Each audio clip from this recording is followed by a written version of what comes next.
Thank you for joining us today. I'm Corbin Delaney, and of course, I'm sure you're familiar with us, Life Data Labs. We're, of course, the founder of Farrier's Formula. If you've watched our live events before, then you can see I'm actually missing someone today. Usually it's me and Mike Barker doing these presentations. Unfortunately, Mike was unable to make it today. So we're actually going to be doing things a little bit different and showing a recorded presentation. So again, right now we're live from in the office. Here in a second, we're going to switch over to that recording. But then at the end, we're going to be coming back live to be able to answer live questions. Mike will be able to come in here at the end of the presentation. So he'll be able to be available. We'll take some questions live from the audience. In the meantime, we do have a giveaway, of course, during this event, like we do during all of them.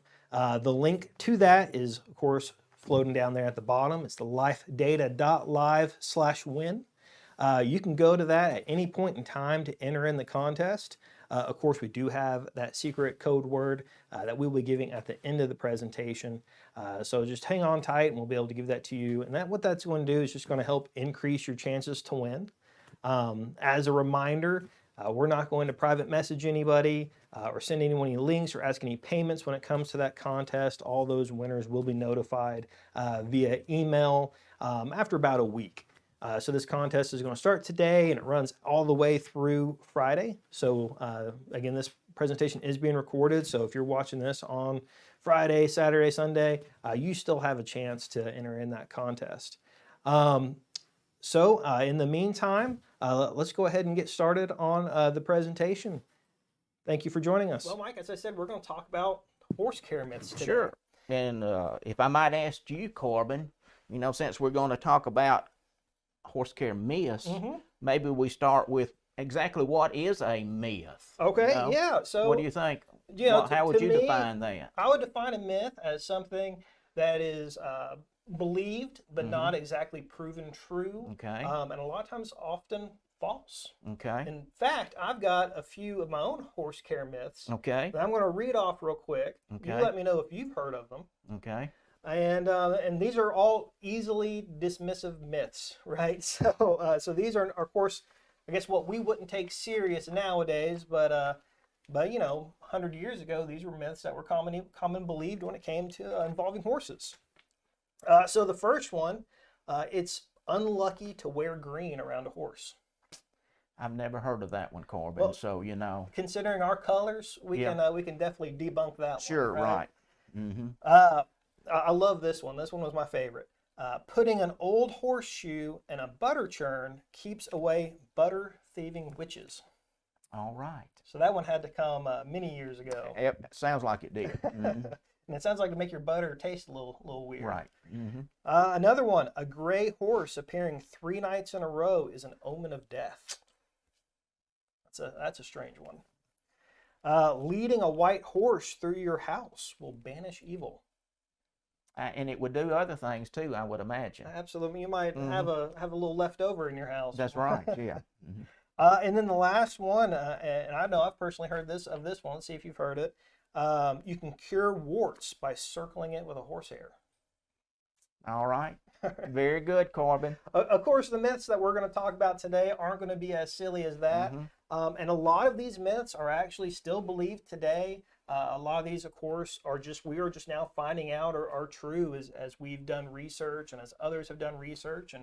And of course, as we continue to expand equine science and from there, So sure. So yeah, why don't we get started a little bit? Let's take a look at the first one. These are in no particular order. In fact, some of these that we will spend a few minutes talking about are some that you, the audience, have actually sent in. Absolutely. So I spent a few minutes doing a little research on those to see, is it really a myth, or is it true? Is it fact, or whatever? And the first one that we will start with, and I think someone actually had sent this one in, but it's about watering a horse, and especially a horse that has gone through exercise. It's extremely hot. It's extremely sweaty. And I guess the tradition, or what a lot of folks would say, is that we don't water the horse immediately after that is completed. So let's give a little thought to that just a little bit. Okay. Of course, if we have a horse that is working, number one, and if we're in a warm area, number two, that horse is going to sweat. Absolutely. And of course, during that process of sweating, it's losing many gallons of water along with the electrolytes, okay? So during that exercise as well, that horse is diverting its energy away from the digestive system, and it's converting, or it's focusing upon, number one, the muscles of the horse for that horse to perform in work, and it's focusing that upon the other systems of the horse as well, but it's pulling away from the digestive part, meaning that the gut motility is slowing down. Okay? And of course, if a horse is exercised long enough and it loses sufficient water, then it starts pulling that water out of the digestive system itself. So with that being said, after extreme exercise, we run the risk of that horse being dehydrated, number one. Of course, anytime we have a horse that's dehydrated, then that horse loses the ability to cool itself. Okay, so we're working against the cooling process. That horse is also subject to heat stroke, heat stress as well during the process. Of course, it's going to decrease the metabolism, just like we mentioned. It's going to actually slow the recovery process as far as the muscle and the energy recovery that it's lost. And this horse becomes a likely candidate for impaction colic as well. So, with that being said, a lot of times we often hear that a hot horse plus cold water equals colic. But let's turn that around and let's take a look at it in this particular fashion, that an overworked horse equals heat stress equals colic. So with all that being said, it is perfectly fine to provide water to that particular horse after that particular event, and in order to rehydrate itself, number one. I probably wouldn't feed the horse immediately after that, and I might not even feed the horse prior to that event as well, but I would not withhold that water. Absolutely. Okay? Absolutely. So that was myth number one. Will, did we have the slide up of the horse as well? Okay. All right, let's take a look at another one. And Will, if you'll bring up slide number 2 for me. Of course, we have a white horse here. If you look at the eye, we have blue eyes. Blue eyes. And it's often said among horse people that blue eyes are more subject to disease problems. And from the research that I have read from different veterinarians and so forth, that blue eye is no more subject to a disease problem than the brown eye is going to be. Of course, we know the most common color as far as the iris itself is either blue, it's brown, or we can have some multiple shades of that itself. But as far as disease, eye issues, there's no difference there between a blue eye and a brown eye. However, of course, there is a disclaimer there, okay? Of course, if we have a white horse, as you see here, a lot of times in and around that eye, the muzzle of the horse is going to be pink. And of course, we know that area is going to be very subject to sunburn. Absolutely. So we need to make some provisions to help eliminate that and prevent that, especially if that horse is out pretty much during the day in the hot direct sun. Of course, with the pink skin, also with sunburn, that horse becomes very much subject to skin cancer. and we certainly don't want that to take place. And there's many things that we can do to help prevent the situation. We have UV blocking fly masks that we can put on the head of the horse or the face of the horse as well. We can monitor our turnout times when we turn out early in the morning, late in the afternoon, or at night to avoid that direct sun itself. So that's the myth about the blue eye versus the brown eye itself. Absolutely. And Mr. Will, if you will go to slide number 3 for me. And we're up there. And I think someone had actually sent this one in. What are the benefits of sweat? That is actually scraping sweat. Does it really help cool a horse? Or are there better means to cool a horse than scraping a horse? Of course, after that horse is exercised and it's extremely sweaty there, the best way to cool a horse is through conductive heat transfer. Water hose.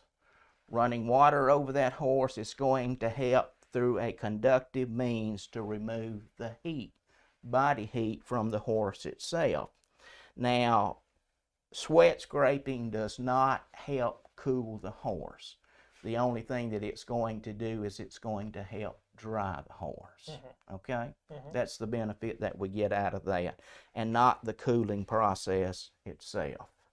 So that was the next myth that we came across there. And Will, let's go to slide number 4, please. And we see this nose here. It's covered with these facial hairs, these whisker hairs, and this one was sent in too. You know, absolutely. Do we clip those? Do we leave those? What do we do? Well, let's consider the nose hairs that we're looking here, and also the hair that's going to be in and around the eye itself. In fact, it's there for a specific reason, okay? And a horse has the ability to see somewhere in the neighborhood of about 350 degrees around the horse itself. It has good vision, okay? Has good night vision as well. But where a horse has problems seeing, believe it or not, is at the end of the nose, where we see those whiskers, and right between the eyes, the forehead there. So those hairs that we see there are there as sensory organs. They help protect the horse itself. They help that horse to find feed and food, number 1. They help that horse from bumping its chin, number 2. And then they help prevent eye injury a lot of times to avoid that horse running into something. So there is a purpose for that, yes. Now, I realize that a lot of horses that are in competition, all this will be shaved for manicure purposes, for cosmetic purposes. But however, in 1998, in the country of Germany, they banned the removal of facial hair in horses. Also, France has done the same thing. Switzerland has done the same thing too. And in 2021, the FBI, any of these horses that were competing under their standards, it was against regulations, and the horses would be disqualified if these hairs were removed at that point in time. Of course, the USEF has their own regulations as far as the removal of the facial hair that we're talking about. So there is a purpose for it, yes.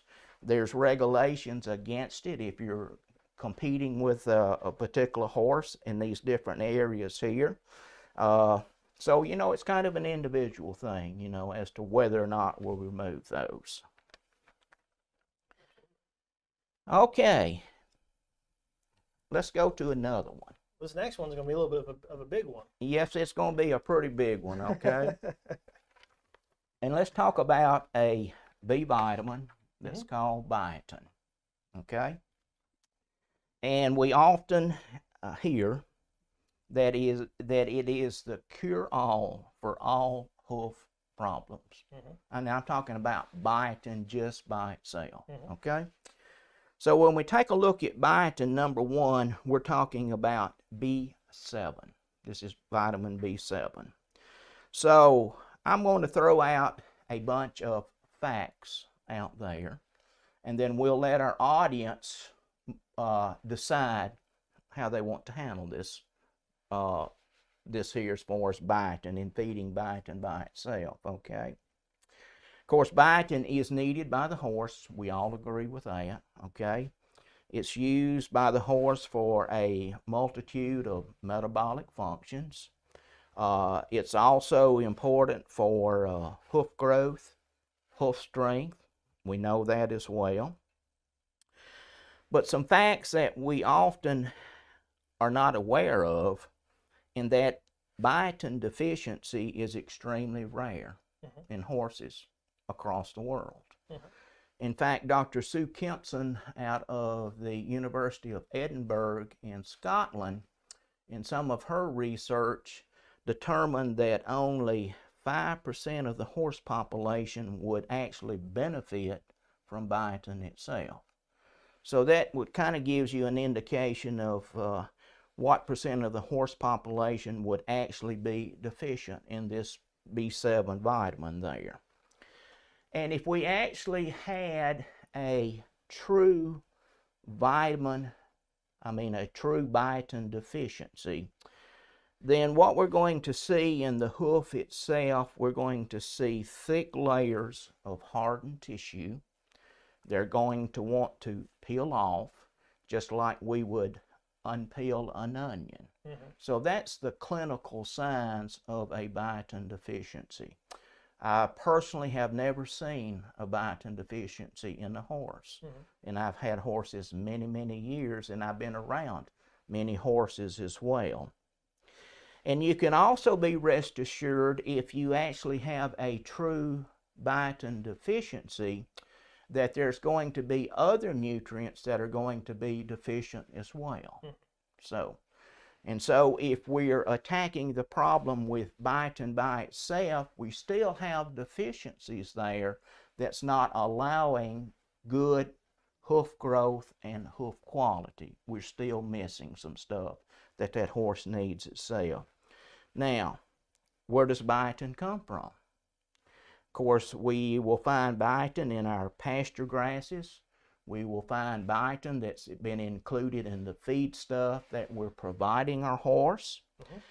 And the one thing that we may not realize too, that through microbial action in the hindgut of the horse, that horse is able to manufacture biotin on a sufficient basis to meet the daily needs of the horse.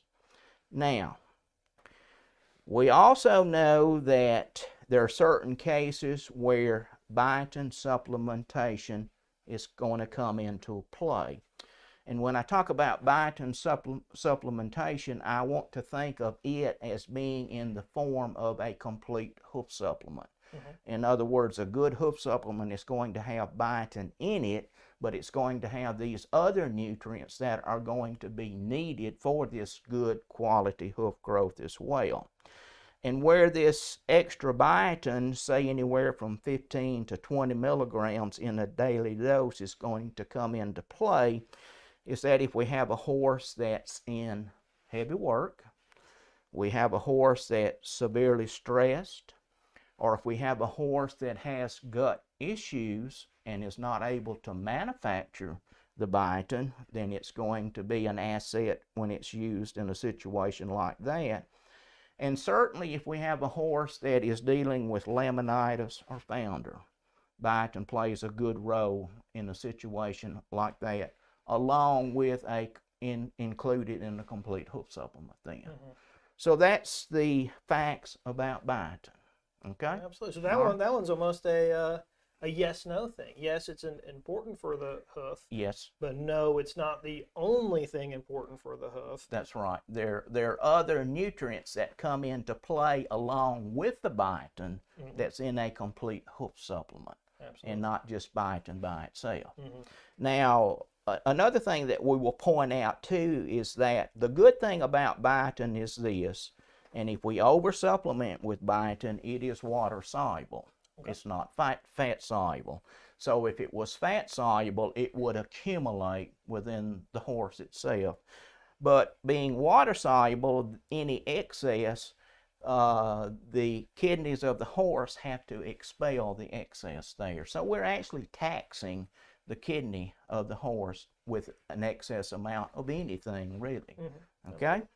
So since it's water soluble, if, say, for example, someone is feeding their horse a biotin supplement, or just biotin, you know, by itself, and that horse was not deficient in biotin, you're not going to necessarily harm the horse, but you're also not going to really make a difference in that, a complete difference in that hoof. That's right. You're not going to see the benefit that you would get out of complete hoof supplement there. Gotcha. Okay? Okay. Okay? In fact, you know, to grow good dermal tissue or connective tissue or keratin or however you want, whatever you want to call it, it takes a host of different minerals, the vitamins that we're talking about here, amino acids, and fatty acids to do that. And that they all have a role, they all have a certain thing that they're going to target on in improving this hoof quality. And the most important thing is that they have to be in the right proportion and ratio to each other for the horse to fully utilize and take up and absorb and have benefit from what you are feeding them. Absolutely. So, yeah. Absolutely. So that's the story about biotin. Okay, Mr. Will, how about slide number 5 for us, please?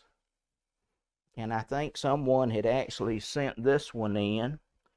I have put my horse up for the winter. And since that horse is idle, the horse is doing nothing, then can I cut back on the amount of hay that we're feeding?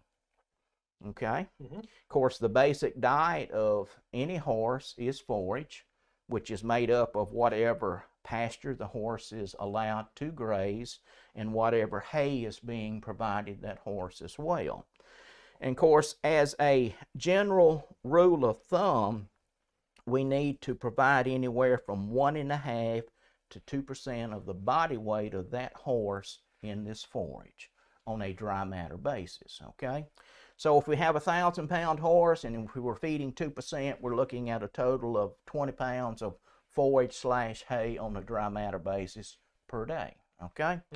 Now, during the winter months, when it's extremely cold, that hay and that forage provides a critical asset for the horse, and that is it helps to produce heat. It helps to maintain the core body temperature. It helps to keep that horse warm. It's not feed, okay, but it's the forage, it's the hay that we're providing that horse itself. Now, so during the winter months, to answer this question specifically, more than likely if it's extremely cold, we're not going to cut back, but we're going to increase the amount of hay that we're providing that horse on a daily basis to keep the horse warm. Okay?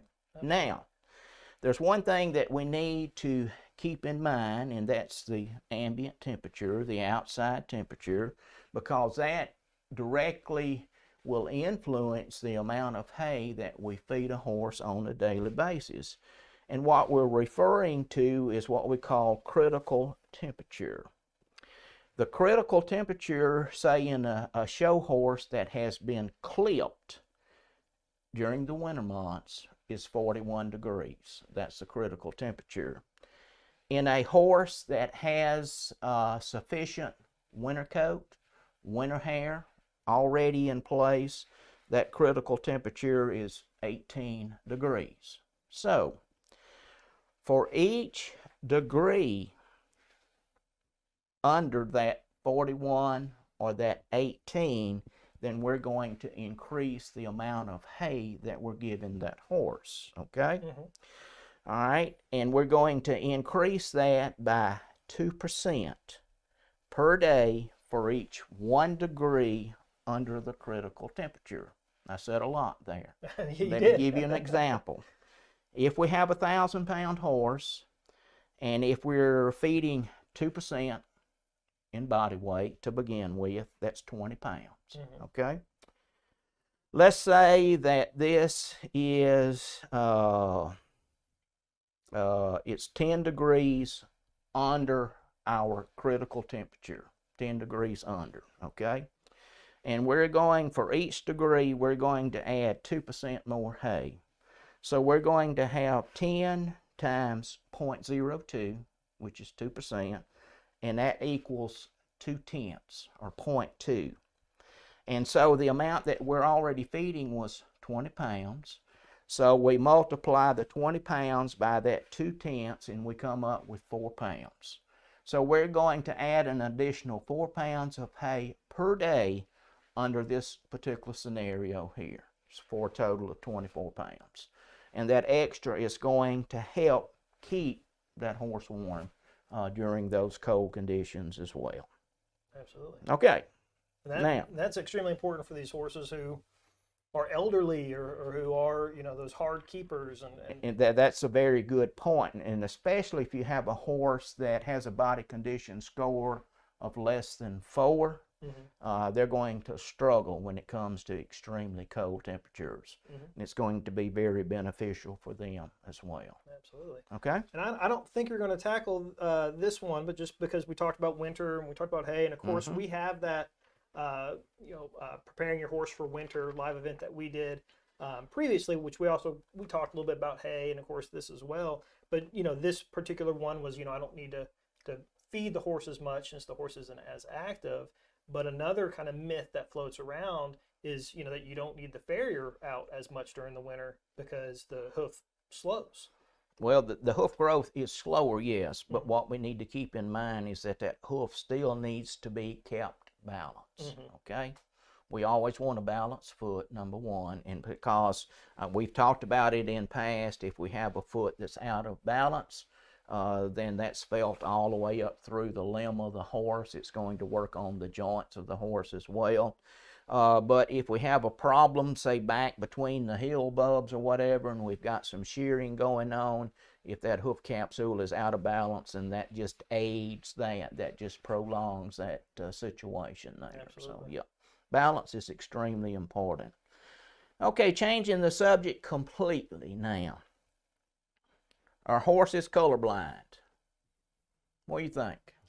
I'm going to say not the colorblind as black-white colorblind as we may think. Okay. Horses are not colorblind, okay? They are able basically to distinguish 2 colors.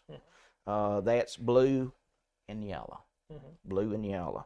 So they're not colorblind at all. Of course, a horse has extremely good vision. A horse has good night vision as well, okay? Maybe that goes back to one of your sayings from the very beginning about green. Yeah. I don't know, so yeah. All right. So yes, a horse is not colorblind, okay?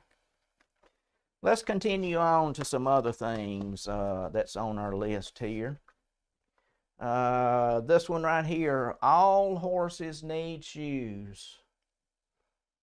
What do you think, Corbin? I'm going to say no to that one. Okay, and that's exactly right. All horses don't need shoes, okay? There's no ifs, ands, or buts about that. In fact, the horse is going to tell us whether or not it needs to be shod, okay? If we have a horse that's struggling on a hard surface that has thin soles, then yes, that horse needs some protection there. And it can come in the form of shoes if we choose to do that.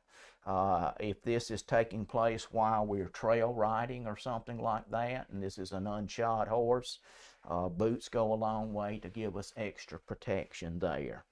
If we have a horse that's competing, quite vigorously, and he's wearing off quite a bit of hoof wall and sole, then yes, that horse probably needs some protection there when it comes to shoes. And depending on that particular discipline that they're engaging in, that horse may need some additional traction or well. But the statement that all horses need shoes, no, that's not the case there. Well, it's also the reverse. I hear a lot Sure. of times, that shoes are bad for the horse, and they should all be barefoot. Sure. But there's some horses that just can't be barefoot. Sure, and a good example of that, if we have some type of a foot disorder, number one. In fact, if we have a foundered horse or whatever, sometimes it takes a corrective shoe to help alleviate and to keep the horse comfortable as well. If we have navicular problems or tendon problems or whatever, there are corrective shoes that can be used in situations like that. Okay? The bottom line is this, that each horse is an individual in itself, and we address that horse as that. Absolutely. Okay? Absolutely. All right. All right, let's open up the floodgate here now. Okay. Okay? Black hooves are stronger than white hooves. We've had people commenting on this subject since we posted about this event. So, what do you think? I'm going to say that the color of the hoofs don't really play a factor in You're exactly right. In fact, there's been much research that has been done on this particular debate here, that black hooves are stronger than white hooves. There's no research that would prove that. Okay. Now, what determines whether or not Will, do we have the slide up there?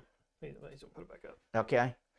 What determines whether or not we have a white hoof capsule, a black hoof capsule, a brown hoof capsule, a striped hoof capsule, or whatever? What determines that? It starts at the corner band, number one. And it's determined by the skin color pigment, or the skin pigment that's there, and that's going to determine, number one, the color of the hoof itself.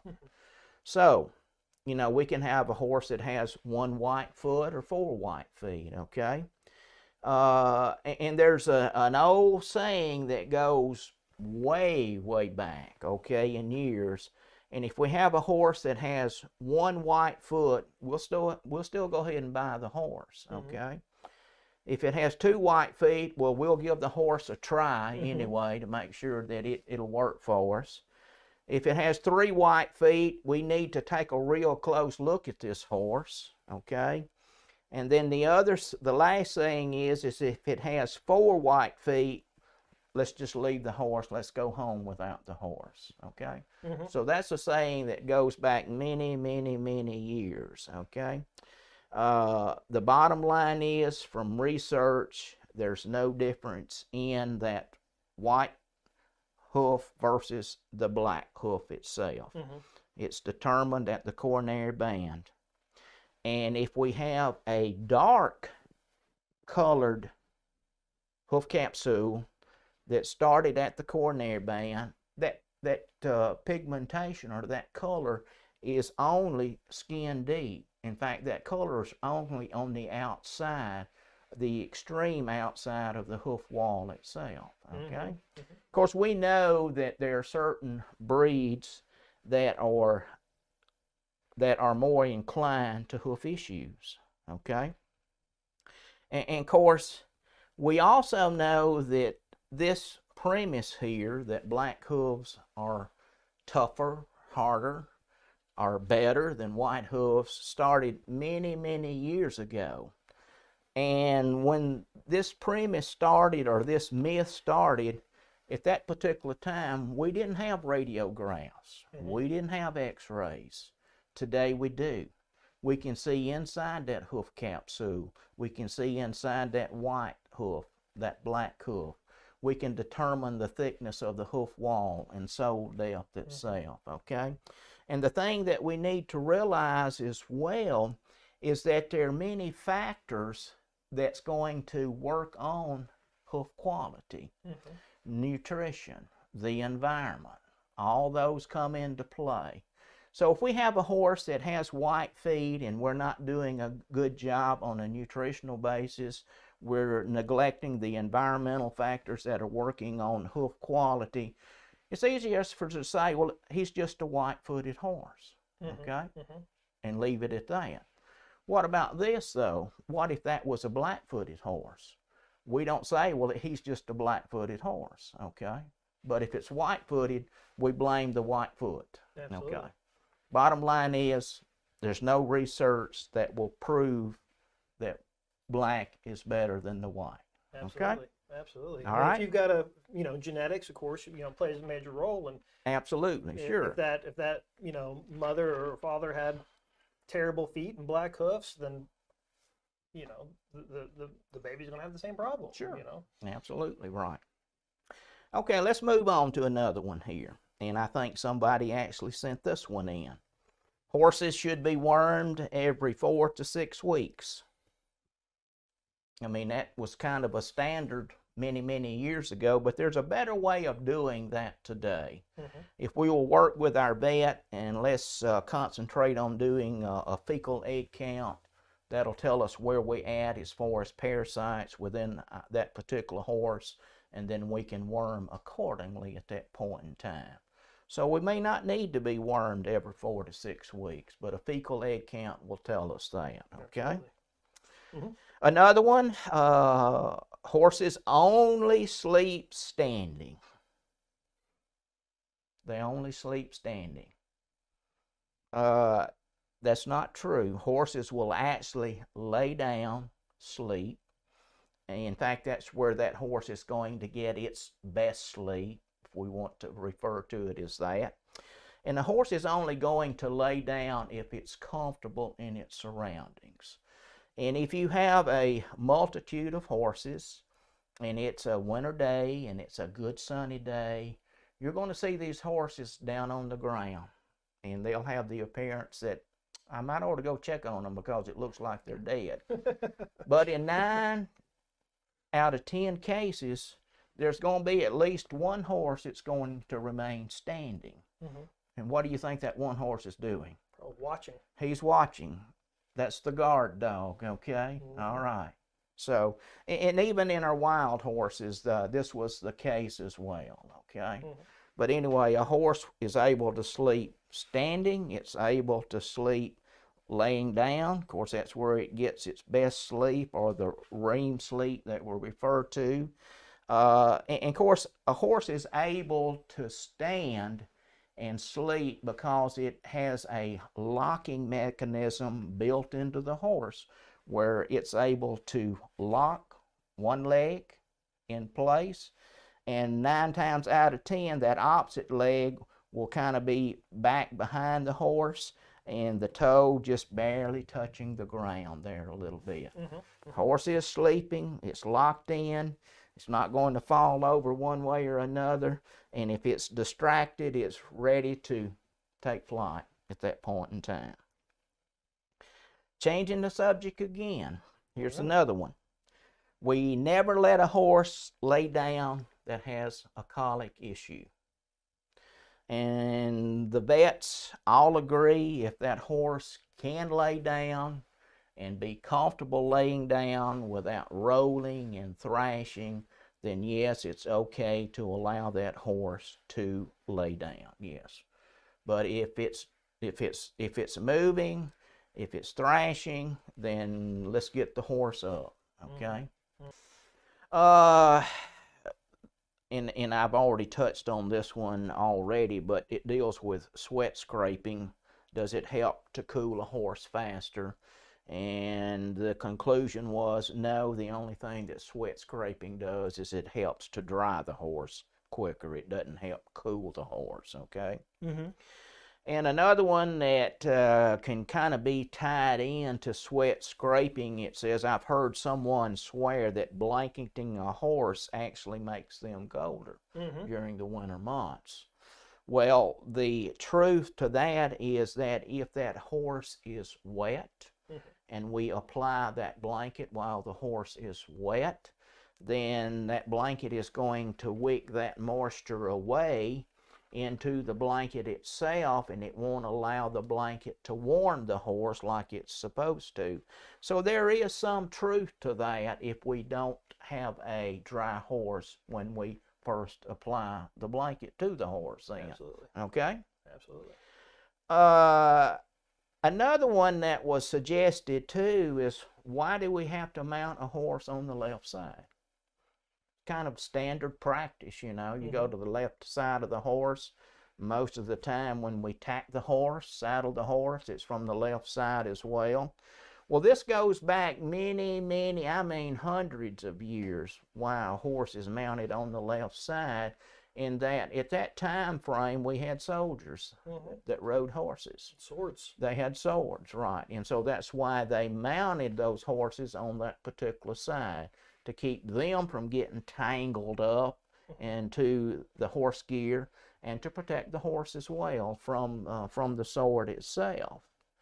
And the last one that I want to talk about just a few minutes, and I really haven't thought about this one a whole lot, and I've had horses for 30 plus years now myself, but it deals with whorls. That's WHORLS. And all that is a hair pattern that's located in different positions on the horse itself. It goes against the natural growth of the hair that's there, called a whorl, if you want to call it that. And of course, if you're in the thoroughbred industry, you know that when it comes to registering that particular thoroughbred, that you have to identify all these whorls, especially on the face, throat latch, and so forth, okay? So that comes into play there. But the question arises, is there a connection between whorls, their location, and the actual temperament of the horse? Never thought about that before in my life, and I've done a little research on that. And believe it or not, I'm not the only one that has spent quite a bit of time in researching this, where that whorl or that pattern is located on the face of the horse or on either side of the horse. Is there a connection there to temperament? Of course, we know that each horse is an individual in itself, and there's always exceptions to any rule that we would want to make. But from what I have read, and the research that I have read, I would say that we could say there could be some connection there. Oh, wow. As far as whorls, where they're located, and the actual temperament of the horse. A lot of our horse trainers, that's one of the things that they consider, and they look at this to determine the temperament, the personality of that horse. And I'm going to refer you to 2 articles, and I want you to do your own research. I was fascinated with what I read on this, okay? But the first one was written June the 13th, 2011, and it was done by Jennifer Meyer, and it's actually recorded in the Horse and Rider. And the title of this is, Do Horse Whorl Patterns Indicate Temperament? Read that one. The other one is done by Charlotte Cannon. The title of this particular article in this research is called Whorlology. It's actually found in Horsemanship Journal. Okay? Very interesting reads there, and I'll let you make your own determination there. But what both of them agreed to was this, is that if a horse has a double whorl in a Z pattern, watch out. That's a bad one. Okay? All right. That's interesting. So we'll let the audience do their research, and they can get back with us and tell us how they feel about that there itself. All right. Tell us how they feel about that there. All right. All right, everybody, and thank you again for joining us. We apologize for the technical difficulties that a lot of you may have had while watching it on Facebook. It seemed like it was running fine on YouTube. We're not exactly for sure what the problem was there, but thank you for sticking with us. Sure. Thank you for watching it. As you can see, Mike is here. I at the finally end. made it, Corbin. That's I showed right. up this afternoon. Yeah. And so yeah. he's going to be here to answer some questions for us. So in the comments, if you have any lingering questions, please feel free to let us know Sure. what they are, and we'll be happy to answer them. In the meantime, we do have that contest again, that giveaway. Let's throw up that real quick. Again, this is the Life Data giveaway. You can go to lifedata.live/win. You can just put that into your search bar and have that pull up. Keyword is facts. Facts. Yes, this whole presentation was about myths, so I thought, The this is truth? the truth. We could Sure. have the keyword be the facts. And what is the grand prize? So if I might ask. Yeah, so what the grand prize is going to be, of course, we have our kind of hoof care essentials, what Right. we would call kind of complete hoof care. And of course, that's going to be our Farrier's Finish and Life Data Hoof Clay, which are two phenomenal topicals. The finish being a liquid, the clay being an actual porous clay. It's going to help fight bacteria and protect the hoof from the external environment. But of course, even with external protection, you still need to promote that hoof internally, which is where the Farrier's Formula Double Strength comes in. So we're going to give, this is one prize package, which is going to be the Farrier's Formula Double Strength, the clay, and the finish. And we're going to have 2 people will receive this prize package right here. That's very nice. Absolutely.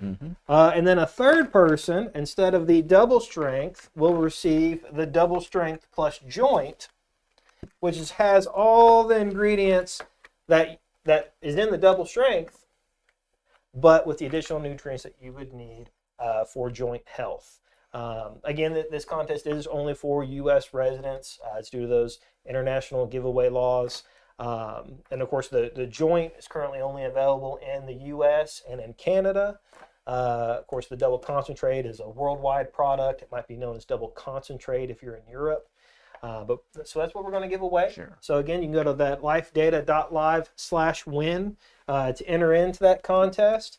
And then the keyword is facts. But in the meantime, Mike, do you want to make your little announcement before we Sure, go any farther? I'd be glad to, Corbin, and let me say that number one, it's been a pleasure working with Corbin. Okay, Corbin's a great guy, Well, thank you so much, and Mike. Corbin is going to take the torch up, and he's going to go forward with the torch. So, I guess what I'm trying to say is I've been in the workforce for the past 44 years now. The past 21 years, I've had the privilege of being associated with Life Data Labs. And I have a great deal of respect for Life Data Labs in the fact, number one, that it is a research-based company from the get-go. And in my earlier days, when I worked with the Alabama Extension Service, I fully understand how important research is, and that in my position there, we were providing educational information to farmers, to homeowners, to whomever, to young people, and every bit of that information that was provided to them from an educational standpoint was based upon research. Absolutely. And Life Data Labs is truly a research-minded company. All the products that are manufactured here are based upon research. So it's been a great go for me, and it's given me the opportunity to essentially travel the world. I've seen a lot of horse owners across the table from us at different horse expos that we have attended, horse clinics, farrier events, veterinarian meetings, and so forth. And for our followers that have kept up with us, we thank you for doing that. And it's been a pleasure here. And I certainly wish Life Data Labs the best, continued success, and I wish you, Corbin, continued success with what you're doing as well. And for our viewers out there, I wish you a very Merry Christmas, very successful and much good health and well-being in the upcoming year. Well, I know me, and of course, I'm sure everyone watching, can also wish you a happy retirement. Well, thank you. I'm Get looking. put your feet up a little bit. Sure. And looking forward to the change of lifestyle. Absolutely. Yeah. Absolutely. And congratulations to you. Thank you. And as Mike said, I'll be doing a lot of the traveling, filling in. Of course, as many of you probably have seen him, and also, he did one of our previous live events. But the professional farrier Darren Owen will also be doing a lot of the traveling for us. So between me and Darren, that's who you'll be seeing at these trade shows. Next year is going to be a little bit of a transition year as we kind of get used to Mike being retired. But hopefully we can still continue to do these live events and education and so we'll do our best and we look forward to next year Sure. But of course don't look forward to not having you beside me anymore. So, well, I'm going to give it a shot anyway. Absolutely. I'm going to try retirement live. So, absolutely, yeah. absolutely. Mm-hmm. All right, well, let's look at some of these questions we got here. Let's see. Well, Mike, can you give us some detail on our dog supplement? Sure. The dog supplement is a great product too. In fact, I don't think I have a bag here, do I? one of the most common things that we often hear from the dog owner at the shows that we go to is that they have a dog that has this constant itch. A lot of times that's going to involve hot spots. It's going to involve some skin irritations and so forth or whatever. And our dog product is made up of certain mineral vitamins, amino acids, and fatty acids. And their sole purpose is to improve all the connective or dermal tissue in that dog. Mm-hmm. And of course, that dermal tissue, connective tissue, is the largest glandular organ in the dog as well as in the horse itself. Absolutely. And of course, to maintain good, healthy skin, hair coat, tendons, ligaments, and cartilage, it requires massive amounts of nutrients on a daily basis, and these have to be provided. And so what the dog product is going to do is provide those necessary nutrients to maintain, to regrow, and to maintain that healthy skin, that glossy hair coat, both in the dog and in the horse as well. Absolutely. So yeah, and the dog product is strictly a supplement, just like Farrier's formula for the horse. As far as the dog, we're going to feed that by weight, so many teaspoons per day, and it typically takes about 3 to 4 weeks to get it into the system of the dog, and then at that point we realize the benefits of the breeder's formula, our dog product. Then, yeah. And that's what I always like to tell people too. That kind of smaller bag that it comes in. Unless you've got a dog over 100 pounds, that bag will last your dog 30 days or more, especially if you've got a smaller dog. And so for most dogs, within that first bag, you'll know if it's working for your dog. Right. Sure.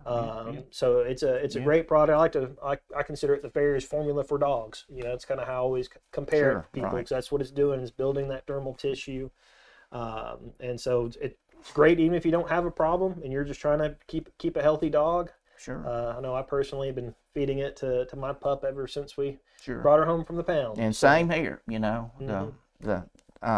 our Sadie, she gets it every morning, and she's 9 now, and she's been on it 9 years. Sure. Absolutely, absolutely. If I ever forget to grab a bag and feed my dog that night, she looks at me like, where's my topping? That's right. That's right. Sure, yeah.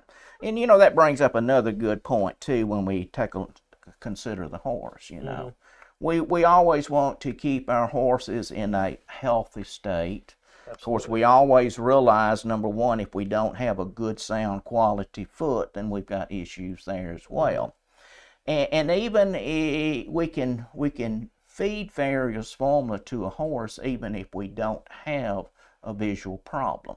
Absolutely. It's just good for the overall well-being, number one, of the horse. Of course, it's going to tremendously improve hair coat, but it's going to make sure that we're providing those necessary nutrients to to maintain the connective and dermal tissue in the horse. Absolutely. Yeah. Absolutely. It just takes one little hoof crack to cause a problem, right? That's right. So that's where the Farrier's formula comes in to help prevent that.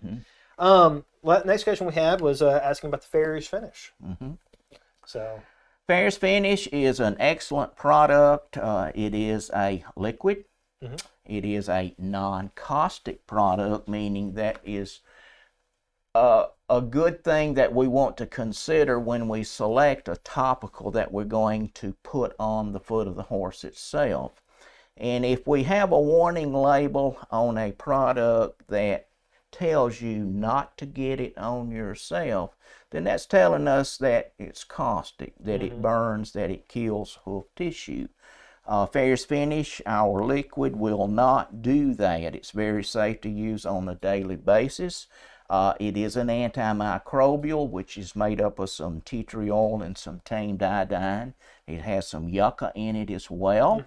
And the other side of Farrier's Finish is that it's going to help us with those extreme environmental conditions where we're in periods of excess moisture, and then when we get into the time frame where we're in need of moisture and everything dries out. And that transition between wet and dry takes a toll upon that hoof capsule itself. So Farrier's Finish can be applied to the entire hoof capsule, the entire sole, the entire hoof wall itself. If you're in extreme conditions and if you're battling some type of a bacterial issue such as thrush, we can use it on a daily basis. If we're not in a situation like that, we can use it as a preventative, maybe 1 to 2 times a week. I always like to refer to Farrier's Finish as a product that we always want to use along with Farrier's formula. Absolutely. Because what it's going to do, it's going to address those environmental issues that's working against the outside or the external part of that hoof capsule, but it's also protecting our investment in Farrier's formula as Farrier's formula promotes the growth internally of that hoof capsule itself. Absolutely. So, yeah. Absolutely. Absolutely. Well, all right. We do have, let's see, hello from Tennessee. I have a dog that is very picky and doesn't eat well. She's thin. What can I do to help her? Do you have any tips for a picky eater dog? Well, we would be glad if she will provide her shipping address. We can send some taste samples, number one, and that would answer the question as to palatability when it comes to breeder's formula. Yes, yes. And of course, calories are very important, you know, when it comes to either a thin horse or a thin dog itself. So, make sure you don't have any dental issues, and that's true of the dog, and that's true of the horse itself as well. So, Absolutely. All right, and then Carrie says, congrats, Mike. Loved seeing you at Road to the Horse, Congress, etc. You always represented so well. Happy trails. Well, thank you very much, Carrie. We'll miss seeing you. All right. Well, I believe that's it for the questions. If we missed a question, or if you still have a lingering one, make sure you can actually message us here on Facebook or send us an email at cservice@lifedatalabs.com. That email has also been going around at the bottom in the green. Let's throw up one more time that grand prize giveaway. And then again, don't forget to sign up to the giveaway. You're going to visit lifedata.live/win. And again, the keyword is facts. And you've got till next Friday to enter. So again, if you're watching this as a recording later on on the weekend or next week, you've got until Friday to enter in that contest. We will announce the winner via email the following Monday. So make sure not to trust any Facebook messages you may get asking for credit card information or anything like that, because that is not us, and we will not need any of that information. No. So, again, thank everyone for joining us. Again, congratulations to Mike thank you, on Corbin. his retirement. Thank you very much. And I hope everyone has a Merry Christmas and a Happy New Year. All right. Thank you. Appreciate it.